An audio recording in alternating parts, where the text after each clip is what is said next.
Scam artists are common in the Philippines. I know a lot of people who fell victim to fraud, myself included. In order for people to be aware of them and spare themselves a lot of trouble, I compiled a list of common scams in the Philippines. Number 1. Investment scam. Makes promises of high returns on investments with little risk, but the money is frequently used to reimburse previous investors or is stolen by the con artist. Many balikbayans have been duped by this con. They have friends who socialize with them, have fun with them, and then inform them of profitable business opportunities, solicit their investment. As soon as the con artist receives the money, they vanish or completely avoid the investor. Number 2. Fraudulent online shops or sellers who accept payments but don't actually deliver the products they've sold. Online sales have become extremely popular in recent years. When sharing your personal information online, exercise caution. You might end up losing your money and getting nothing in return. Number 3. Job scams, which frequently prey on desperate job seekers, are phony job offers that demand upfront payments for processing, training, or placement. There are a lot of unauthorized job recruiters. For a sizable fee, they guarantee a job abroad. However, the job never materializes and the victim is not given their money back. Number 4. Romance scams. Scammers who fabricate online personas or dating websites or social media sites in order to forge relationships and take advantage of their victims' emotion and money. Most of the victims in this scam are lonely foreigners who wants to meet a young Filipina. The con artist will make you fall in love with her and start relationships with you before requesting money from their victims under false pretenses like travel expenses or unanticipated medical costs. Filipino women are also the victims of foreigners who deceive young, impressionable Filipinas into marrying them so they can immigrate to another nation. You should exercise caution if you are lonely and looking for a friend. Unwanted text messages telling recipients they have won a lottery or prize but they must send money or personal information to claim their winnings are known as text message scams. If someone texts you and requests your personal information, be wary of who you reply to. They obtain your money in this manner. Number 1. SIM card or phone scams. Scammers who trick users into divulging their personal information, SIM card information, or bank account information in order to access their accounts without their permission or commit identity theft. The majority of the con artists would pose as bank representatives and call you pretending to be security personnel. Then they claim they want to make sure it's really you they are speaking to. Your bank account details are requested. Be cautious. Number 2. Phishing scams. Phony emails, messages, or websites that impersonate legitimate businesses in an effort to trick people into divulging personal information, passwords, or credit card numbers. This fraud has affected me personally.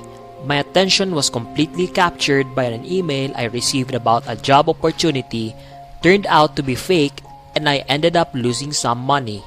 ATM skimming. Devices installed on ATMs that capture card information and pins allow scammers to clone cards and withdraw money from victims' accounts. Be careful with this. There are scammers who put some kind of device in the ATM to get your personal information. Travel and tour scams. Unreliable or unregistered travel agencies that collect payments for tour packages but fail to provide the promised services.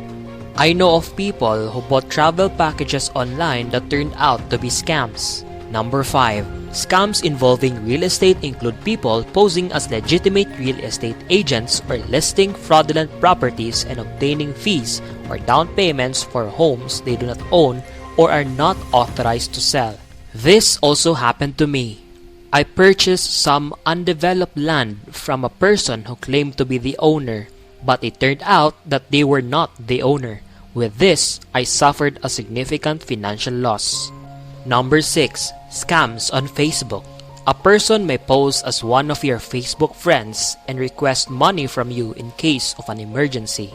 In the Philippines, this one is quite widespread. Before sending money, you should speak with your friend or relative and find out if they have ever asked for assistance in an emergency. Number 7. Charity scams. Fraudulent people or groups that pose as charities ask for donations for fictitious causes or steal money meant for actual charitable endeavors. This is another common scam in the Philippines. This time, the scammer goes door to door asking for donations. They would show you checks from other people who had donated. Be careful. Card skimming. Unscrupulous individuals using hidden devices or cameras to capture credit or debit card information when victims make payments at restaurants, stores, or ATMs. Don't hand the waiter your credit card. It's preferable if you make your payments at the cash register in order for you to determine whether they copy your credit card or not. Number 10. Online gaming scams. Scammers who lure online players into providing their login credentials or personal information by making false promises of rewards or advantages in-game, only to use the information they have stolen for fraudulent purposes.